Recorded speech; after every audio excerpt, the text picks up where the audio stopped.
Good evening, welcome to tonight's video. Today is day 10, the 16th of June 2026. My name is David. I've been living with type 1 diabetes for 8.5 months. I share real data, real figures, 24/7 glucose monitoring. Do apologize, as I normally do, taking screenshot at lunch time. I forgot.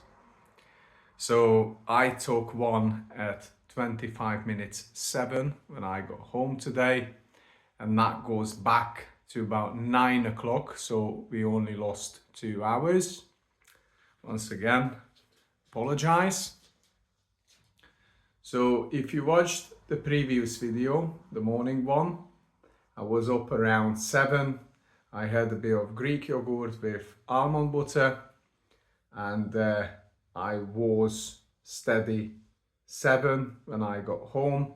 So no changes on the glucose level. You have to believe me for that 2 hours gap, 3 hours gap. So I was on 7 and then slowly started to drop as I got myself physically active. I had my usual breakfast and I still continued to drop in.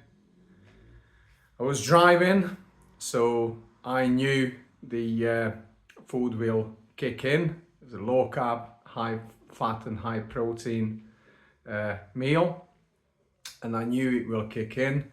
So while I'm just sitting and driving, no panic, it was very slowly going down. And it dropped down to 4.5, then it stopped and slowly started to increase. I injected 1 unit of Novo Rapid insulin around 11 o'clock, that's 12 there, around 11 o'clock. I had a kind bar and a coffee with milk, and slowly was coming down again as I was active. I was moving stuff around, running around a little bit. I prepared for the gym. I had my second session after the back injury, but let's just get the actual figure. Let's just see where we are. So this is where we are at the moment. I had my dinner already, but I had, so I was dropping down again, slowly, as I was active, no munching or anything. I had a coffee with milk in it. I stopped a little bit because of the milk. The milk's got carb in it. And when I was going down here, I had an apple and a kind bar again to prepare for the gym. It stopped the drop and we got to the gym. I started my workout. I'm doing calisthenics. It's just a second session just to come back, so I didn't give 100%. I'd say about a 50%. Of course, stretching at the end and a good 15 minutes warm up. I'm 41. I never skip warm up and stretching after, and it's no ego lifting or anything. I'm not even lifting at the moment, but when I do, I just said dumbbell or kettlebell, kind of freestyle if I feel like it. I just stick to the basics, the basic calisthenics, such as pull-ups, push-ups, chin-ups, squats, just doing circles, full body. I had a banana and I bought a protein shake straight after workout in the case if it's needed, but it was basically, I was okay to walking home. Only had to walk about 20 minutes, 25 minutes because my brother gave me a lift to his, so that's like halfway to work. When I got home, I drank a pint of electrolytes, this berry flavor one, sugar-free, and took a shower and dropped down to this level around 6.5, between 6 and 6.5. And as you can see, I was pretty stable since I got home. What time is it? 7 o'clock. So for an hour and a half, 2 hours, I'm in this range. I had my dinner not long ago. So what I do, and please don't take it as a medical advice, I'm not a doctor. I've just show you or tell you what I do, how I live my life with type 1 diabetes, but always seek professionals for medical advice. I'm just honestly telling you what I'm doing and what works for me and what doesn't. I'm only in to this game less than 9 months, so I'm still figuring out. It's not perfect. I've got an appointment coming with me diabetic nurse at the 3rd of July. So we will review and we will talk about pretty much everything, insulin doses, and even though I have very good figures, timing range, I've still got me ups and downs, and I'm not an example to follow at all. So then, what I do, and this is what I've been suggested, to never inject at least an hour after me exercise. At least, that's the minimum. Ideally, I should get the exercise out of the way in the morning. That's what I've been told, but I can't. I just can't do that. I'm on the Saturdays or Sundays, on the weekends, I'm normally go in the morning, but weekdays, which is Tuesday and Thursday for me usually, when I hit the gym, that's after work. So I'd say about 3:45, 4 o'clock when I start. So it's a bit late. Therefore they said, okay, but make sure you never inject an hour, minimum an hour after your workout. You finished your workout and you settle down a little bit. That's one thing. So I always keep this more than an hour actually. And the other thing is they said never inject when you do the carb counts, never inject the amount what you normally would do.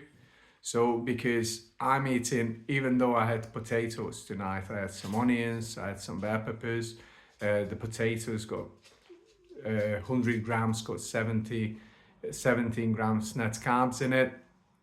And the onions got carbs as well, and the bell peppers, I had some dark chocolate as well. So what I normally do is relatively low carb, so about 2 or 3 units, maximum 4 units for dinner for me when I'm doing the carb counts. But I'm always shooting just half of the amount what I should, and this is how I try to avoid major drops or hypos. It depends actually, because if I'm high up, but normally, well, as I learn, I can keep myself in around 6 or 7 or 8, so I'm not as high.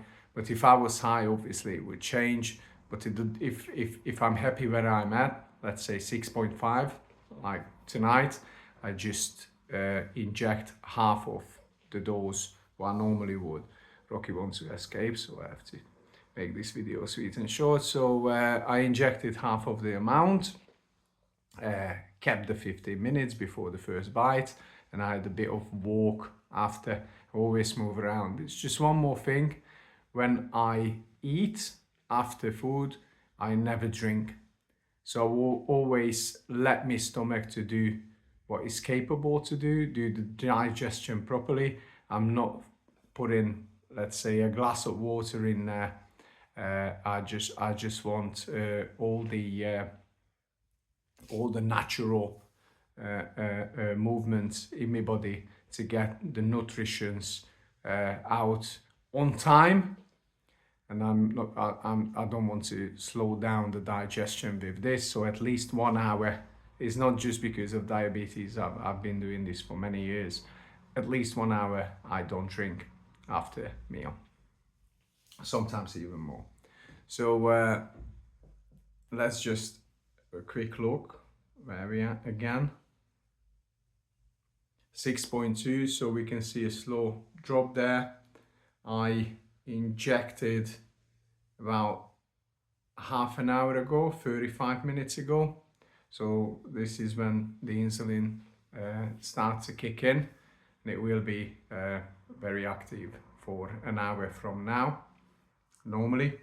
But because of the exercise, and I've been working the walk, the manual handling, I'm more insulin sensitive. Also, I've been suggested by the doctors, and this is very important to listen to them.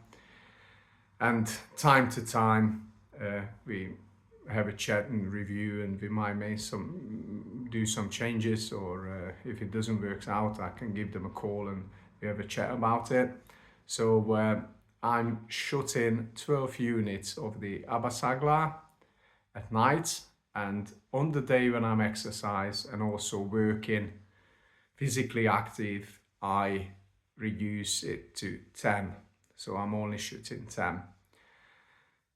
Speaking to and when I did my research online, of course, I read many things, but speaking to veterans at work, type 1 diabetics, they said used to, back then when they were working out, they split it in half, so half of the amount at night, half of the amount at the morning, or some said 60% here and 40 there. But that was probably a different type of insulin. Also, they were driving to work. That's different. If I was shooting the insulin in the morning, let's say I would split the 12 into 6, I would be in trouble walking an hour and getting physically active after injection. I woke up, so especially it will start to kick in after 2 or 3 hours in work. That's not for me really. That's one thing, and the other thing is, it's not just what the doctors recommended to me. I went to the website and I checked about Abasaglar, and it's designed for 24 hours. So it's designed for a 24 hours cover. So I wouldn't really mess with that. And that's my opinion as well. It takes a few hours to kick in, and is on for a good 16 hours after that, and then slowly wears off. So that was it for tonight. I hope you enjoyed the video. If you watched it till it's 30 minutes already, you probably did. Let me guess, you're probably diabetic, type 1 diabetic, and I'm just happy to have you here. I will come back tomorrow morning about the night. I'm preparing to having 200 grams of cottage cheese before bed for sure, probably just before I inject. I'll let it start to work. It's already 11 minutes past 7, so it's time to inject. I might delay it for a little bit. I might give it about another 20 minutes, about 7:30. So I eat a bit of cottage cheese, let it work as well, and digestion is already happening in the stomach. I'll just top it off with the cottage cheese, and I will make sure the night will be good and no hypos. And I also hope I won't get any highs, but less likely after exercise. It's more like hypo dangers. Excuse me, I do apologize. So that was it from me tonight. As you probably already noticed, I'm kind of freestyle on these videos. I'm not prepared. There's no AI. I'm not reading anything. It's just whatever comes up. I'm just telling you. I show you the figures, real data, analyze it to tell you what I did, how the day went. And once again, I hope you enjoyed it. You take care of yourself. You have a peaceful good evening and a good night, a deep sleep. And Wednesday tomorrow, half away through the week. Take care of yourself. Bye.